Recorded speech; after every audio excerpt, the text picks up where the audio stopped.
아멘. 오늘은 슬픔이 사라지고 기쁨의 새 아침이라고 하는 제목으로 이 말씀을 선정을 했는데, 우리가 이 세상을 살다 보면은 즐겁고 기쁜 일만 우리들에게 주어지는 것은 아닙니다. 우리가 원하는 건 기쁨과 즐거움만 우리에게 있으면은 만사형통하면 좋겠죠. 그러나 이 즐겁고 기쁜 일만 주어지는 것이 아니라 절망과 견디기 어려운 슬픔도 우리가 경험하면서 인생을 살게 되는 것입니다. 아마 우리 형제 자매님들은 참 주님을 잘 섬기기 때문에 마음 가운데 항상 기쁨과 즐거움만 가지고 사는지 모르겠습니다. 그러나 때때로 우리는 원치 아니하는 근심과 걱정, 슬픔이 우리 삶을 짓누르는 것을 우리가 보게 되죠. 이렇게 우리 삶도 원치 아니하는 그런 것들이 찾아올 때 우리는 굉장히 슬픔을 경험하면서 인생을 살아갑니다.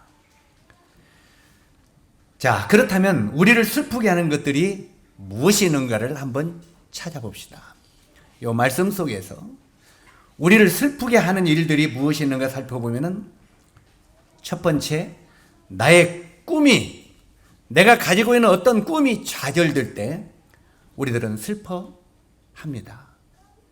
우리 형제 자매님들은 나름대로 인생을 살면서 나름대로 꿈이 있습니까? 없습니까? 세상을 살면서 꿈이 없는 사람은 죽은 사람이죠. 저는 꿈이 없어요. 그 사람은 죽은 사람이에요. 그래서 꿈이 없다는 사람은 살 필요 있어요, 없어요? 그냥 내일 가세요, 그냥. 꿈이 없는데 뭐라고 살아요? 그냥 가지. 나는 꿈도 없고 그냥. 그럼 뭐 때문에 밤만 죽네요. 가지. 참 막말을 하는 것 같습니다만, 사람은 나름대로 꿈이 있습니다. 그런데 그런 꿈이 좌절될 때 우리에게 슬픔이 찾아옵니다. 내가 집을 하나 구하려고 열심히 노력해서 10만 원, 100만 원, 500만 원, 1000만 원, 2000만 원, 5000만 원 벌어놨는데 어느 날 그것이 사기당해서 하루아침에 나가버리면 어떻게 됩니까? 슬픔이 찾아오죠. 그러면 그때 내가 원하는 그 집을 하나 구해야 되겠다는 꿈이 사라져버리는 거잖아요. 이런 꿈이 사라질 때 우리는 슬픔이 찾아옵니다. 그 다음에 두 번째, 인간관계 갈등을 경험할 때 우리는 또 슬픔을 경험합니다. 이 세상을 살다가 정말 힘든 것은 돈이 없어지는 것도 아닙니다. 물론 돈이 없어지는 것도 힘이 들죠. 그러나 인간관계가 어려워지면 그것보다 더 힘든 게 없습니다. 저도 인생을 살면서 인간관계가 어려워질 때 그게 정말 힘들더라고요. 인간관계가. 그 다음에 세 번째, 건강을 잃어버릴 때 우리는 슬픔을 경험하게 됩니다. 우리가 건강하게 인생을 살다가 마무리하면 얼마나 좋겠습니까? 그러나 이 건강이라고 하는 것은 우리가 원하든지 원치 않든지 우리 삶 속에 안 좋은 건강 문제들이 다 찾아옵니다. 그렇죠? 이렇게 사람들이 나름대로 첫 번째는 꿈을 가지고 사는데 그 꿈이 어느 날 깨어져 버리고 사랑했던 사람이 나에게 등을 돌리고, 정말 사랑했던 사람이 어느 날 등을 돌리면 그보다 힘든 게 없죠. 그리고 전도에서 생명을 얻게 해준 사람이 어느 날 적으로 변해버리고, 저는 인생을 많이 살지는 않았습니다만 정말 어떻게 그 영혼에게 전력을 다하고 그냥 헌신을 다해가지고 막 별짓 다해가지고 그가 복음을 듣게 하고 나중에는 구원을 받았어요. 나도 구원받았다고 촉하는 거예요. 그러다가 주님 안에 있다가 어느 날 그 전도해 준 사람이 적으로 뒤로 등을 돌려버릴 때 참 배반감을 느끼죠. 저에게 영원히 살 수 있는 생명의 복음을 전해줬는데 하루아침에 적으로 변해버려요. 등을 돌려버려요. 이럴 때 정말 우리 마음속에 굉장히 큰 좌절을 경험하게 될 것입니다. 또한 어떤 때는 나의 선한 뜻, 이런 것들을 우리 인생을 살면서 많이 경험하죠. 나의 어떤 선한 뜻이 다른 사람에게 완전히 왜곡되어 전해질 때, 이럴 때는 정말 사람 미칠 것 같은 슬픔이 찾아옵니다. 그래 안 그래요? 나는 분명히 이 사람에게 굉장히 선한 의도로 어떤 말을 전해주는데 그것이 나중에 완전히 왜곡되어서 전해오는 거예요. 정말 이럴 때 그 세상적인 말로 뻥치죠. 진짜 뻥치죠. 얼마나 그게 참 슬픔을 갖다 줍니까? 그리고 어느 날 건강이 힘없이 무너지게 내리는, 이 무너져 내리는 이런 것들을 경험하게 될 때 우리는 슬픔과 고독과 허물을 경험하게 될 것입니다. 이건 저도 짧은 인생 살면서 이런 것들을 다 경험했는데, 믿음의 선지인이 이 본문에는 다윗 왕이 이런 것들을 다 경험을 했다는 말입니다. 다윗 왕은 그 당시에요, 하나님의 마음에 합한 성군입니다. 하나님을 신실하게 섬기고 그분을 철저하게 의지하고 하나님의 말씀을 따르는 성군이었어요. 이런 성군이었던 다윗 왕에게도 이런 세 가지 슬픔의 경험들이 다 찾아왔다는 것입니다. 다윗 왕에게 이런 것들이 찾아왔다면 오늘날 우리에게는 안 찾아오겠습니까? 우리에게는 더 많이 찾아올 수 있다고 하는 것입니다. 우리가 이 본문을 보면은 이렇게 유명한 다윗 왕도 이러한 슬픔과 좌절을 경험하게 됐는데, 첫 번째 이 다윗은 구약성경 역대상 13장 7절로 14절을 보면은 다윗 왕은 이 하나님의 언약궤를 예루살렘에 모셔다가 성전에 모시는 것이 그의 유일한 꿈이었습니다. 자, 이 하나님을 신실하게 섬기고 하나님의 마음에 합한 다윗이었기 때문에 이 다윗은 하나님의 언약궤가 예루살렘에 있어야 되고 하나님의 성전에 있어야 된다는 것을 누구보다도 잘 알고 있습니다. 그래서 바로 이 언약궤가 예루살렘 성전에 있기를 원하는 그런 마음이 있었습니다. 이게 바로 다윗 왕의 꿈이었습니다. 이 다윗 왕의 꿈이었기 때문에 예루살렘의 성전을 짓는 것이 그에게는 꿈이었죠. 그런데 다윗은 성전을 짓기 전에 먼저 하나님의 언약궤를 가져다 놔야 되겠다, 모셔다 놔야 되겠다, 이렇게 생각하고 이 다윗 왕은 자기 자신의 열심으로, 때때로 우리가 하나님을 섬기는 것도 내 자신의 열심으로 섬길 수가 있습니다. 이 다윗 왕은 자기 자신의 열심만으로 언약궤를 모셔왔습니다.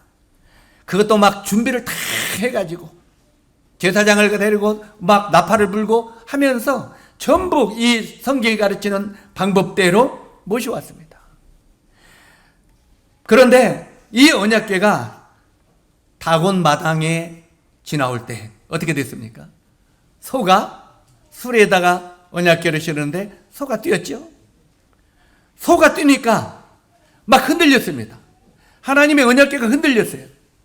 그러니까 우사가 하나님의 언약궤가 무너진다 하고 손으로 언약궤를 잡았습니다. 나쁜 짓 됐습니까? 좋은 짓 됐습니까? 우리 이걸 잘 분별하셔야 됩니다. 우사가 하나님의 언약궤가 흔들리면서 떨어지려고 하니까 안 떨어지도록 도와줬어요. 분명히 잘한 짓이죠. 그런데 우사가 즉시 죽어버렸습니다. 왜 그랬습니까? 우사는 하나님의 언약궤를 만질 자격이 없습니다. 뭔 말인지 이해가십니까? 하나님의 언약궤는 우사가 만질 수 있는 자격이 없어요. 분명히 구약에 하나님의 언약궤를 만질 수 없는 사람이 함부로 만지면 죽는다고 했어요. 그런데 그 하나님의 말씀을 순간적인 그 형편을 보고 잃어버렸다는 말입니다. 때때로 우리들도요, 내가 하나님을 도와준다고 착각하면 안 됩니다. 때때로 우리들은 이 세상을 살면서 내가 뭔가 하나님을 도와준다고 생각해요. 내가 하나님을 도와주면 하나님이 네가 나를 도와줬구나, 고맙다, 이게 착각이요. 우리 형제 자매님들이 이런 신앙은 신앙이 아닙니다. 거의 대부분이 어떤 마음을 가냐면 하나님이 어려움을 당하면 내가 하나님을 도와준다고 생각해요. 하나님은 우리들에게 도움을 받는 분이 아니십니다. 다시 말해서 언약궤가 넘어지고 떨어지는 것도 하나님의 뜻이에요. 뭔 말인지 이해가십니까? 하나님은 하나님의 일을 하나님이 하시고 그분은 우리를 도와주시는 분이지 우리가 그분을 도와주는 사람들이 아니라고 하는 것을 아시면 좋겠습니다. 하나님은 전능하신 분이고 완벽하신 분이십니다. 그렇기 때문에 하나님은 어떤 사람들처럼 인생에게 무얼 도움을 요청하는 분이 아니시라는 말입니다. 그런데 우리들이 뭔가 내가 하나님을 도와준다고 착각 속에 있으면 안 된다는 것입니다. 여기 바로 룻사가 하나님을 도와준다고 생각했어요. 그래서 이 언약궤를 접었다가 즉시 죽어버려 말았습니다. 여기서 다윗은 그것을 보면서 무슨 생각을 했겠습니까? 내 꿈은 여기서 무너지고 마는가 생각 안 했겠습니까? 내 마음의 꿈은 하나님의 언약궤를 예루살렘에서 성전에 갖다 모시는 것이 꿈인데 나의 이 꿈이 여기서 무너지고 마는가 하면서 깊은 슬픔에 빠지게 되었습니다. 그 다음에 두 번째 다윗은 인간관계에서 심한 갈등을 경험하게 됩니다. 인간관계에서. 다윗은요, 사울 왕의 충복이었습니다. 충복이 뭡니까? 충성스러운 신하였단 말이에요. 바로 이 사울 왕의 충복으로서 사울 왕을 위해서 목숨을 걸고 싸웠습니다. 사울 왕을 위해서요. 목숨을 걸고 싸웠어요. 그런데 사울과 다윗이 블레셋 사람들을 죽이고 돌아올 때 성문 앞에서 여인들이 속옷치며 또 뛰어놀았죠. 속옷치며 뛰어놀면서 뭐라고 했습니까? 한번 따라서 하세요. 사울이 죽인 자는 천천히요, 다윗이 죽인 자는 만반이로세. 이게 틀린 말이에요, 맞는 말이에요? 이것도 맞는 말이에요. 분명히 맞는 말이에요. 하나님이 다윗과 함께 함으로 다윗이 사울보다 훨씬 많은 족전들을 죽였어요. 그런데 지금 사울은 왕이죠. 사울 왕하고 다윗은 장군이에요. 군대장. 장군하고 말을 타고 지금 성문전에 들어오는데 성문 앞에 들어오는데 여인들이 왕이 죽인 자는 천천히요, 장군이 죽인 자는 만만히로세. 누가 높아요? 다윗을 만만을 돌리고 사울 왕은 천천히 돌리니까 저는 이 말씀을 보면서 옛날 우리나라 선조인가? 선조 왕이 생각나요. 이순신을 죽였던 왕이 선조 맞습니까? 이 선조가 왕인데 왜군이 쳐들어왔죠. 적이 쳐들어왔을 때 다 시내적으로 도망가 버렸습니다. 한양을 버리고 도망갔죠. 그런데 이순신 장군은 그 후방 밑에서 적군을 죽였습니다. 그러니까 많은 나라 백성들이 왕 밑에 있는 것이 안전해요? 이순신 장군의 밑에 있는 게 안전해요? 이순신 장군의 밑에 있는 게 안전한 거예요. 왜? 거기는 백전백승이니까. 그러잖아요? 그러니까 많은 사람이 이순신 장군을 왕 이상으로 떠박진 거예요. 틀림없이 여기 사울과 다윗의 이야기가 거기서 안 나왔겠습니까? 예? 우리 선조 왕이 죽인 사람은 한 명도 없이 도망가고 한 명도 없고 도망가 버렸고 이순신 장군이 죽인 자는 수천 수만 명이로세. 이런 소리 나왔지 않겠어요? 그래서 모든 백성이 이순신 장군의 그쪽으로 흘러가고 마음도 그쪽으로 가니까 선조 마음이 무슨 마음이 생겼어요? 이제 그가 이 나라에서 얻을 것은 무엇이냐? 이 모든 백성이 그를 따르니 얻을 것은 이 왕자리뿐이 더 있겠느냐 하고 그를 죽이려고 한 거잖아요. 나중에 이순신은 그 사실을 알고 전쟁에 나가면서 갑옷도 잊지 않고 나갔잖아요. 일부러 죽으려고. 차라리 역적의 누명을 쓰고 죽는 것보다는 내가 총탄에 맞아 죽는 것이 낫겠다. 이래서 나간 거 아닙니까? 실제로 여기 다윗도 똑같은 거였단 말이죠. 사울이 죽인 자는 천천히요, 다윗이 죽인 자는 만만이로서 했을 때 여기는 정확하게 기록이 되어 있어요. 사울이 뭐라고 했습니까? 다윗에게는 만만을 돌리고 나에게는 천천을 돌리니 이제 그가 이 보좌뿐이, 이 왕자뿐이 차지할 것이 더 있겠느냐. 그때부터 이 사울의 마음에 강팍해져서 다윗을 죽이려고 시도를 했던 것을 보게 됩니다. 그 여자들의 말 때문에 맞는 말인데 그 말로 말미암아 예루살렘의 다윗과 사울 관계가 피비린내 나는 전쟁이 시작됐다는 말입니다. 그래서 우리가 정말 말 조심해야 된다는 거예요. 우리가 이 세상을 살면서 정말 내가 이 말을 하면 저도 수없이 생각하는데 이 말을 하면은 이것이 선한 말로 해도 나중에 이것이 왜곡되고 전해지면 사람 미칠 일 아니에요? 그런데 하물며 안 좋은 말을 던졌을 때 그 말은 얼마나 많이 퍼지겠느냐는 말입니다. 그래서 성경에 잠언에도 보면 수없이 우리 입에 야고보서는 재갈을 매기라고 그랬죠. 말에 이렇게 재갈을 물리잖아요. 이렇게 물리잖아요. 우리 입에도 재갈을 물리라는 거예요. 말같이. 이게 말 함부로 하지 말라고. 그러면서 정말 말을 많이 안 하면 지혜로운 자로 여긴다고 말하고 있는 걸 보게 되죠. 어찌하든 간에 여기에 이 말씀을 볼 때 사울의 질투의 대상이 된 다윗이 이제는 모함도 받고 쫓겨다니는 신세가 되었습니다. 정말 그 왕을 위하여 목숨을 걸고 충성을 했는데 사랑하고 섬겼던 분에게 이렇게 당하는 배신의 상처를 받고 그 다음에 모진 고통 속에서 이 다윗이 얼마나 많은 슬픔을 경험했겠습니까? 그렇지 않겠어요? 정말 슬픔을 경험했을 것입니다. 그 뒤에도 이 다윗의 그런 슬픔을 보면 엄청나요. 그 군대장이었던 요압 장군, 이 요압 장군에게 다윗이 정말 잘했잖아요. 그런데 나중에 이 요압 장군이 다윗의 왕의 명령을 저버리고 다윗의 아들 압살롬도 죽여버리고 막 자기 기분대로 하는 걸 보게 됩니다. 때때로는요, 나라도 대통령이 그거 죽이지 마 하는데 에이 저 사람을 왜 안 죽여, 내 기분대로 죽여버렸어요. 그것은요, 그게 역적의 시작입니다. 역모의 시작이 그때부터 나오는 거예요. 때때로 하나님의 교회도 마찬가지입니다. 교회에서 어떤 이런 것들은 정말 이렇게 하면 좋겠습니다. 에이 내 생각은 안 맞아. 그것은 모함의 시작입니다. 모반의 시작인 거예요. 성경에는 뭐라고 말하고 있습니까? 너희는 교회 장로들에게 순종하라 그랬잖아요. 실제로 그 말 자체를 거절하는 것은 모반의 시작인 것입니다.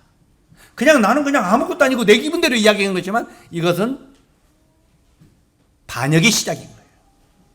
여기에 이 다윗이 바로 요압에게 그런 꼴을 당했다 이 말이에요. 나중에는 누구에게까지? 아들 압살롬에게까지. 이런 인간관계를 경험하면서 얼마나 다윗이 아픔과 슬픔을 또한 낙담을 경험하고 살았겠습니까? 이게 바로 인간관계의 위기입니다. 그 다음에 세 번째는 다윗이 건강을 잃어버린 때도 있었습니다. 건강. 30장 2절로 3절을 보면은 다윗은 죽음의 위협을 느낄 정도로 건강이 심히 악화된 때도 있었습니다. 정말 죽음의 문턱에까지 간 적이 많이 있었습니다. 저도 이 죽음의 문턱까지 몇 번을 경험을 했습니다만 참 이 다윗도 이 죽음의 문턱까지 이렇게 경험하는 이 건강의 위협을 많이 당했습니다.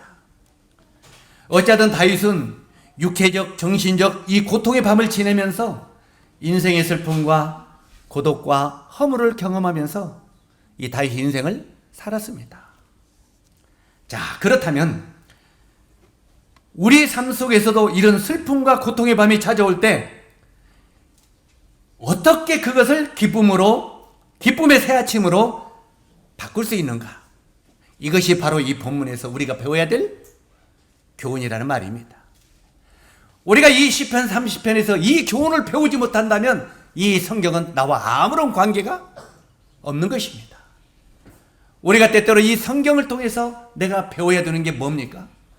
이 성경을 통해서 하나님이 나에게 가르쳐 주기를 원하는 게 무엇인가? 내가 깨닫기를 원하는 게 무엇인가? 내가 어떻게 승리하기를 원하는가? 이것이 성경이 우리들에게 제시하는 교훈이지 않습니까? 그래서 바로 여기에 이 시편 30편을 통해서 우리들도 이런 슬픔과 고통의 밤이 나에게 찾아올 때 우리가 그것을 어떻게 기쁨의 새아침으로 바꿀 것인가? 이 본문에서 배워야 한다는 것입니다. 그렇기 때문에 이 말씀이 굉장히 중요한 거 아니겠습니까? 그 다음에 세 번째, 이것을 고통의 밤을 기쁨의 새아침으로 바꿀 수 있게 하기 위해서는 먼저는 자기 성찰을 할 줄 아는 사람이어야 된다는 것입니다. 뭘 할 줄 알아야 된다고요? 우리들은 정말 이 자기 성찰하는데 굉장히 인색합니다. 항상 어떤 문제가 있으면은 어떤 걸 가르칩니까? 저 형제가 왜 저래? 저 사람이 왜 저래?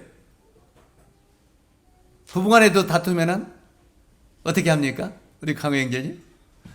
안 다투봤어요? 항상 다투면은 저 사람이 왜 저럴까? 근데 제가 항상 하는 말이 그 말이죠. 저 사람이 왜 그럴까 하면 세계는 누구를 가르쳐? 너는 어떻고? 너는 세 배, 너는 어떨까?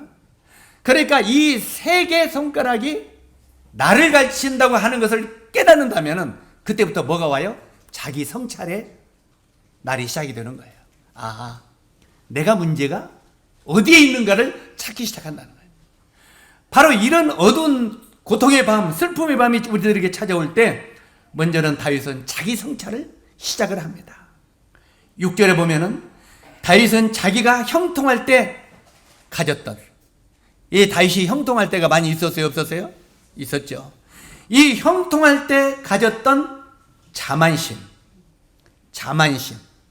이 자만심이 현재의 절망과 슬픔을 가져다 준 원인을 이 다윗은 찾아내고 있는 것입니다.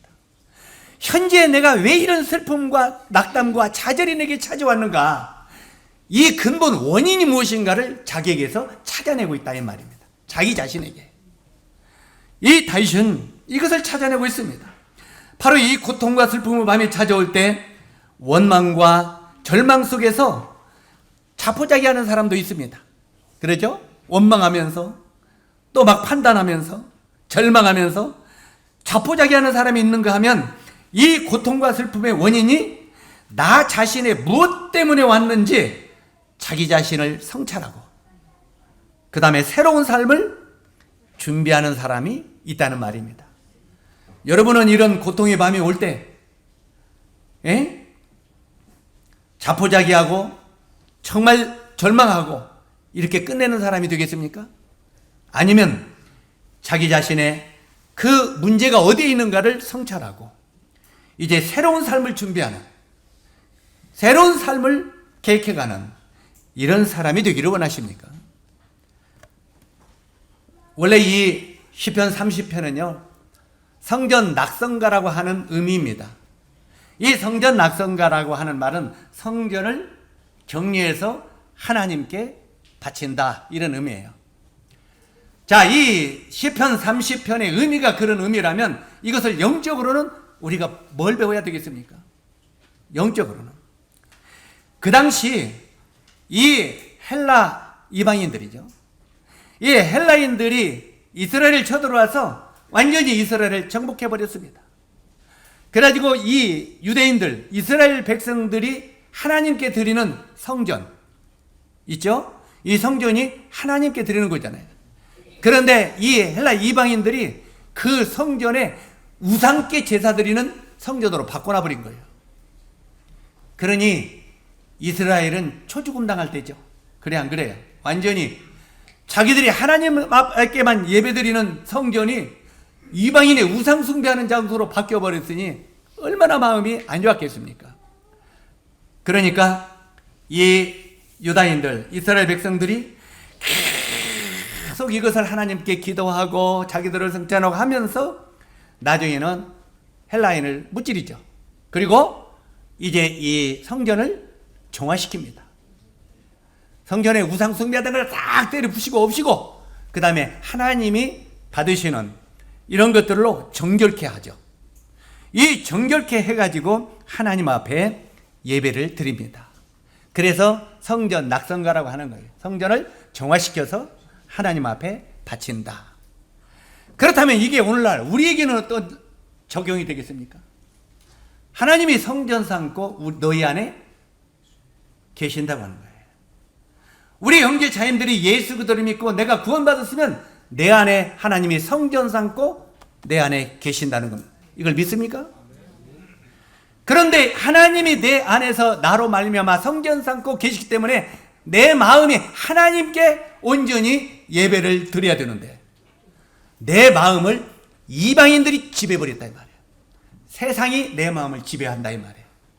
영적인 의무로는 세상이 나를 지배해버리면 내 안에 하나님이 성전 삼고 계시는 이 성전 안에 뭐가 가득해요?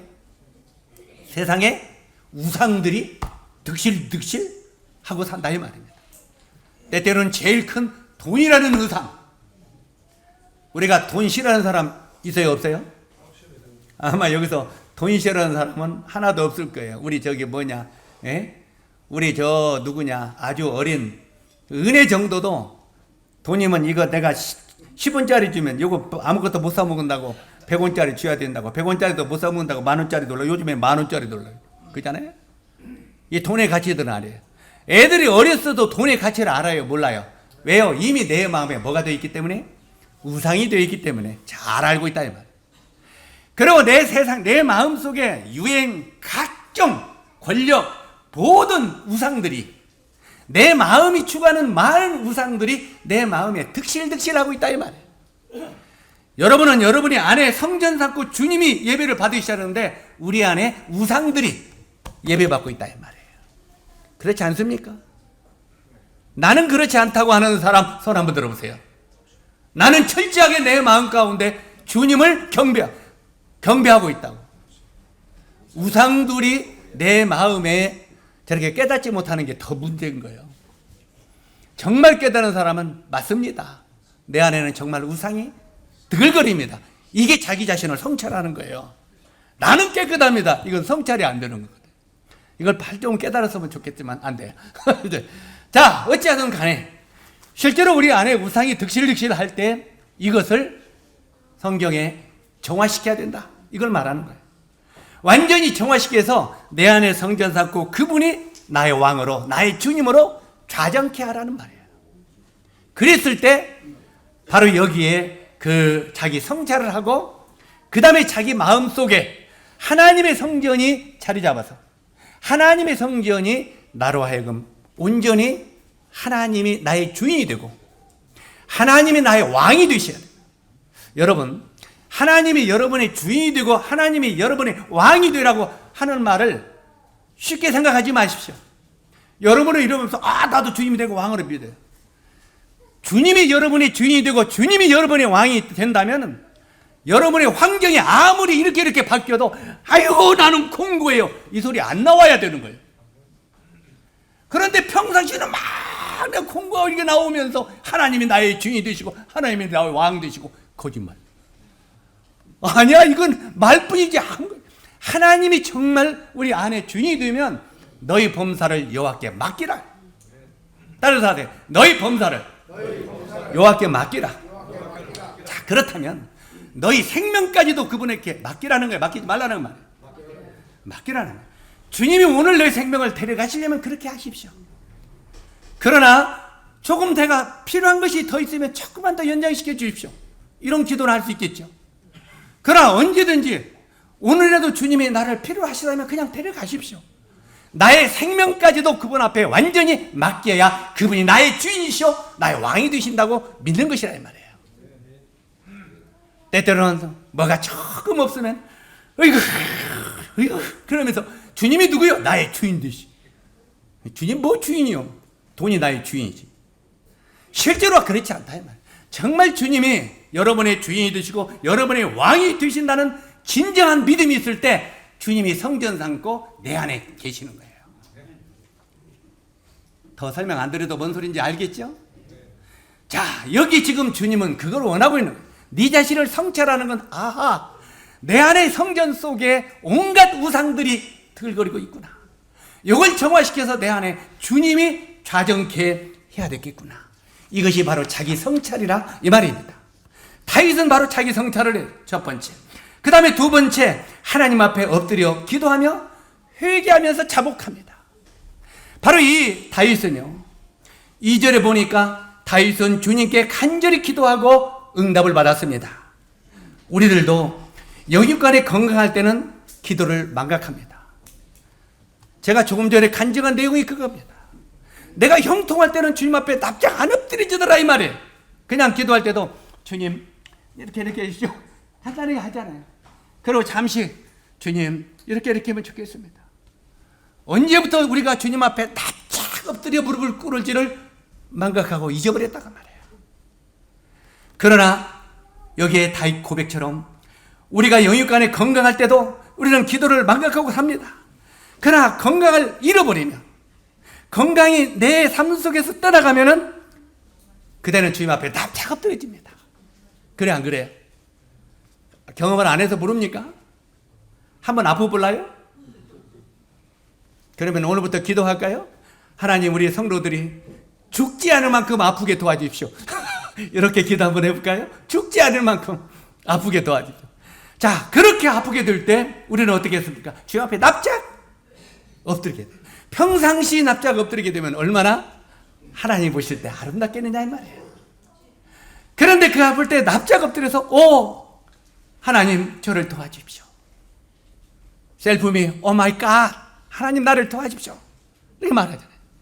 실제로 이렇게 건강을 잃고서야 우리는 그때야 주님 앞에 매달리게 된다 이 말이에요. 그러니까 어떻게 보면 건강하지 아니한 것, 내 몸이 아픈 것이 나에게 해입니까 복입니까? 이걸 아셔야 돼요. 고난당한 것이 내게 유익이라. 이로 말미암아 내가 주의 율례를 배우게 되었나이다. 우리 형제 자님들이 이걸 깨달았으면 좋겠어요. 다윗이 지금 그걸 깨달은 거예요. 에? 고난을 당하는 것이 내게 유익이라. 우리가 고난을 좋아하는 사람이 어디 있어요? 그런데 고난 당하는 것이 내게 유익이라. 이로 말미암아 내가 주님의 율례를 배우게 되었나이다 하고 다윗이 말하는 것입니다. 바로 이 다윗이 자기가 건강이 좋지 아니할 때 이렇게 납작 엎드려서 하나님의 도우심을 깨닫고 하나님이 나의 삶을 인도하시는 것을 깨달았을 때 주님 앞에 찬양을 돌릴 수 있었다 이 말입니다. 어리석지만 우리들도요, 늦게라도 기도한다는 것, 그 정말 중요한 것입니다. 사랑하는 형제 자매 여러분, 우리가 이제까지 주님 앞에 납작 엎드려서 기도하지 못했다면 지금이라도 늦지 않았습니다. 항상 우리가 주님 앞에 납작 엎드리는 법을 좀 배웠으면 좋겠습니다. 바로 이 다윗이 그걸 말합니다. 10절에 다윗은 자신의 지식, 자신의 교만에 처해 있던 자신을 긍휼히 여겨달라고 기도합니다. 내가 주님 교만했습니다. 내가 내 지식을 의지하고 사람들을 무시했습니다. 주여 너를 도와달라고 긍휼히 여겨달라고 기도합니다. 그리고 다윗은 이 고통의 밤을 기도의 밤으로 바꾸는 걸 보게 됩니다. 자, 이걸 배웠으면 좋겠습니다. 고통의 밤을 뭘로 바꿨다고요? 기도의 밤으로 바뀌었다. 저도 제가 정말 그런 많은 고통이 너무너무 심하게 오니까 주님 앞에 납달이는 기도의 밤으로 바뀌게 되더라고요. 제가 어제 저녁에 솔직히 느끼는 그런 감각으로는요, 오늘 주님 앞에 못 나올 줄 알았어요. 아, 이대로 몸이 굳나? 그러나 주님 앞에 납작 엎드렸을 때 그분이 은혜를 베푸셔서 그분 앞에 나오게 하더라고요. 실제로 이런 다윗은 고통의 밤을 다윗도 기도의 밤으로 바꿉니다. 슬픔과 고통의 밤이 찾아올 때 우리는 회개하고, 먼저는 회개해요. 내 자신을 돌아보고 회개하고 그 다음에 간절히 주님 앞에 기도해야 됩니다. 그 다음에 세 번째, 기도했으면 기다릴 줄 알아라고 말합니다. 우리는 특히 한국 사람들은 나부터 뭘 좋아합니까? 빨리빨리를 좋아해요. 주님 오늘 기도했으니까 오늘 빨리빨리 들어주셔. 이게 우리 한국 사람의 속성이에요. 그리고 주님 내가 어저께 기도했는데 오늘도 아직도 왜 응답이 없어? 이게 우리예요. 정말 우리 한국 사람들은 급해요. 빨리빨리. 그런데 다윗은 기도했으면 기다리라. 한번 따라서 기도했으면 기다리라. 기도하고 기다리라는 말입니다. 5절에 새아침을 기다리는 다윗의 신앙 고백입니다. 새아침이 나에게 찾아올 것을 기다리는 신앙 고백인데 다윗이 뭐라고 말합니까? 5절 같이 한번 읽도록 하겠습니다. 5절 시작. 그의 노여움은 잠깐이요 그의 은총은 평생이로다. 저녁에는 울음이 깃들지라도 아침에는 기쁨이 오리로다. 여기 보면 다윗은 자기 자신을 성찰하고 자백합니다. 자백하고 기도합니다. 이 기도하는 자에게는 반드시 기쁨의 새아침을 주님이 허락하신다고 하는 확신을 갖고 있습니다. 사랑하는 형제자매 여러분, 내가 정말 주님 앞에 내 자신을 성찰하고 주님 앞에 자백하고 주님 앞에 간절히 기도했다면 주님이 기쁨의 새아침을 나에게 허락하실 거라는 확신을 가지십시오. 너희 마음 가운데 확신이 없으면 그 기도도 가증하다고 말하고 있습니다. 주님께 기도했으면 이것을 들어주실 거라는 확신을 다윗은 가졌습니다. 다윗은 자신에게 찾아온 슬픔과 고통이 자신의 무엇이 잘못되어 찾아온 것인가를 생각하고 간절히 기도하면서 기다렸습니다. 우리가 다윗에게 찾아온 이 많은 고통이 왜 찾아온지를 아십니까? 구약성경 사무엘하 24장에 보면은 다윗이 이제 나라가 강성해졌어요. 그리고 막 군인들도 막강했어요. 주변에 많은 나라들이 이스라엘에게 경배했어요. 조공을 갖다 바치고. 그러니까 다윗이 마음이 교만해졌어요. 왜? 마음이 교만해져가지고 야 우리 인구조사 한번 하자. 우리 군인들이 몇 돈은 얼마? 우리 뭐는 얼마 있는 거 다 조사해봐. 이제 내가 이렇게 해서 했다. 자, 나라를 부흥시키고 나라를 많게 하는 건 누가 하십니까? 하나님이 하시는 거죠. 그런데 다윗은 그렇게 되니까 순간적으로 내가 했다고 생각하는 거예요. 내가. 우리 마음 가운데 제일 찾아오기 쉬운 교만이 뭐냐면 내가입니다. 내가 아마 우리 김제 교회가 10,000명이 넘는 김제 이 조그마한 소시에서 10,000명이 넘는 교회가 되면은 여기는 저는 심리도 못 가서 발병 날 겁니다. 왜요? 내가 했다. 하루아침에 목 달아나는 거죠. 자, 이게 우리 마음에 교만이 찾아오는 거예요. 다윗이 나라가 강성해질 때 교만이 왔어요. 우리가 구약을 보면 구약의 우시아 왕도 그랬어요. 우시아 왕이 젊은 날 16살의 왕이 되어가지고 그 나라가 굉장히 강성해졌어요. 그런데 거기에 보면 뭐라고 되어 있냐면 기이한 도심으로 말미암아 우시아가 강성하여 지매. 한번 따라서 하세요. 기이한 도심으로 말미암아 우시아 왕이 강성하여 지매. 그러면 지금 누가 돕고 있어요? 하나님이 기이한 도심으로. 그런데 우시아가 교만해져서 뭐라고 말합니까? 우시아가 뭐라고 하냐면 우시아가 강성해지니까 거기 찾아온 게 뭐냐면 그 마음이 교만해져서 이렇게 나옵니다. 그 마음이 교만해져 가지고 제사장만이 드릴 수 있는 번제도 내가 드리겠다는 거예요. 내가 자기가 할 일이 아닌데 자기가 하겠다는 거예요. 그때 하나님이 우시아를 치시니 그 이마에 뭐가 생겼어요? 문둥병이 졌다. 문둥병이 생겨서 그가 별궁에서 마지막 죽는 날까지 비참하게 생애를 마쳤다라고 되어 있어요. 문둥병은 죄입니다. 우리가 때때로 어떤 죄를 범할 때요, 이 죄는 그 죄 자체가 문제가 아닙니다. 우리 용주 형제가 어떤 죄 가운데 빠졌을 때는 그 죄가 문제가 아니라 뭐가 문제예요? 더 큰 죄는 교만입니다. 사람이 교만하면은 그 교만을 본인이 알아요, 몰라요? 거의 모르는 게 그게 교만이에요. 본인이 교만하다는 걸 모르는 거예요. 그런데 본인이 이 교만한 그 죄가 하나님을 제일로 싫어하는 죄예요. 막말로 도둑질보다 더 강하게 하나님이 싫어하는 죄가 교만입니다. 왜 그래? 교만의 원조가 누굽니까? 마귀예요. 마귀. 우리가 이사야서에 보면은 그가 사탄 마귀가 그가 마음이 교만해져서 저 높은 구름 위에 올라 저 높은 자와 내가 비기리라. 이게 마귀예요. 하나님과 내가 비기겠다는 거예요. 천하무인이 되겠다. 아나무인. 바로 이런 교만이 마귀에서 온 것을 알기 때문에 그 마귀가 우리 인간의 마음을 지배해서 사람이 교만해지는 걸 하나님은 제일 싫어하신다.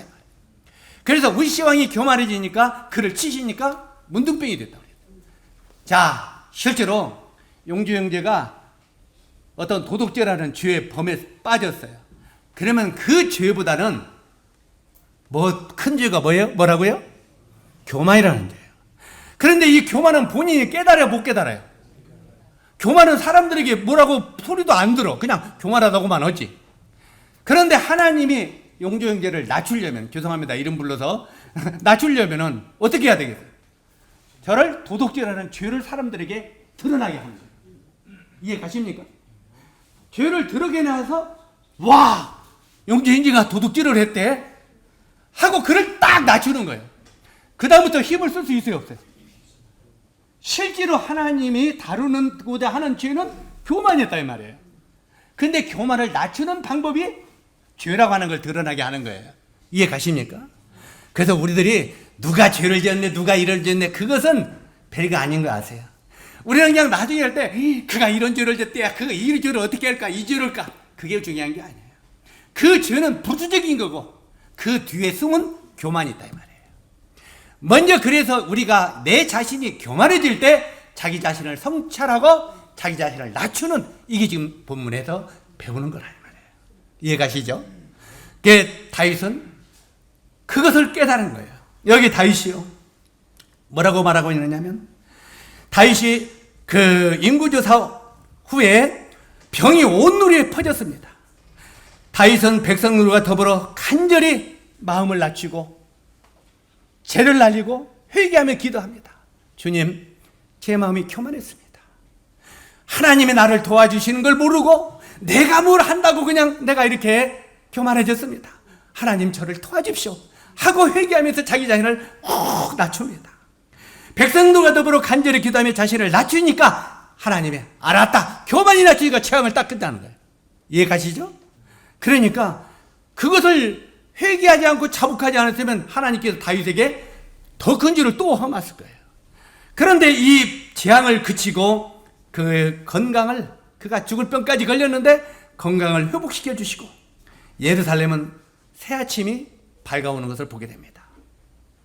다윗이 그걸 깨달았을 때, 온 백성이 곤비하며 다시 회개할 때, 자기 자신들을 성찰할 때, 내가 이 문제가 어디서 왔는가, 나로부터 왔구나, 이걸 깨달았을 때, 바로 이 새 아침을 맞은 다윗은 가슴이 굉장히 터질 것 듯한 기쁨이 찾아오는 것을 보게 됩니다.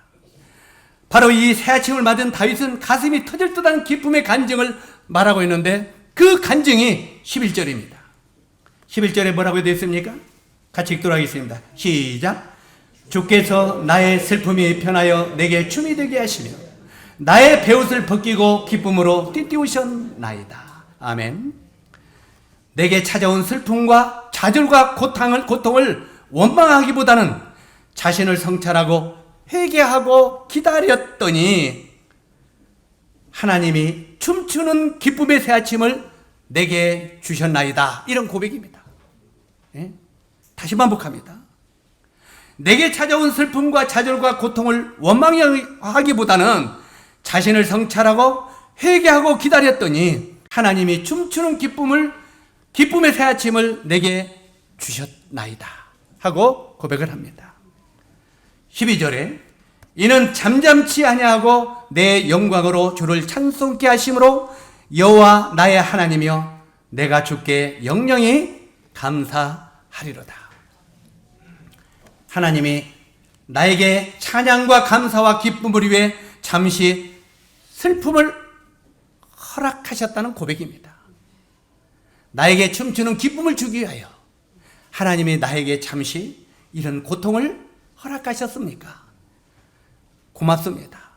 하나님이 나에게 이런 고통을 주지 않았다면 내가 어떻게 이렇게 춤추는 기쁨을 맛볼 수 있겠나이까 하는 고백입니다.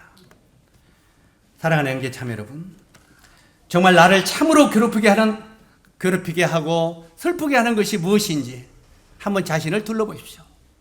정말 나를 괴롭히고 나를 슬프게 하는 것, 우리 형제 자매들이 원하는 꿈이 있습니까? 그 꿈이 좌절됐기 때문에 실망하고 낙담합니까? 아니면 인간관계 갈등이 있습니까? 정말 우리가 하다 보면은 내가 다른 것 다 용납해도 저 왼수하고 관계는 내가 용납이 안 된다고 이런 말 하죠? 사람과 관계는 그렇게 힘이 듭니다. 인간이 해결이 안 되는 거예요. 이런 인간과의 갈등으로 말미암아 우리에게 위기가 찾아온 적이 있습니까? 아니면 우리가 건강으로 말미암아 어려움을, 슬픔의 밤을 맞은 적이 있습니까? 이런 것들로 슬픔의 밤이 찾아왔다면 위에 나오는 이런 말씀들로 힘을 얻고 슬픔을 기쁨으로 승화시켜 가는 우리 형제 자매님들이 되기를 바랍니다. 이것이 본문이 우리들에게 주는 하나님의 뜻입니다. 기도하겠습니다.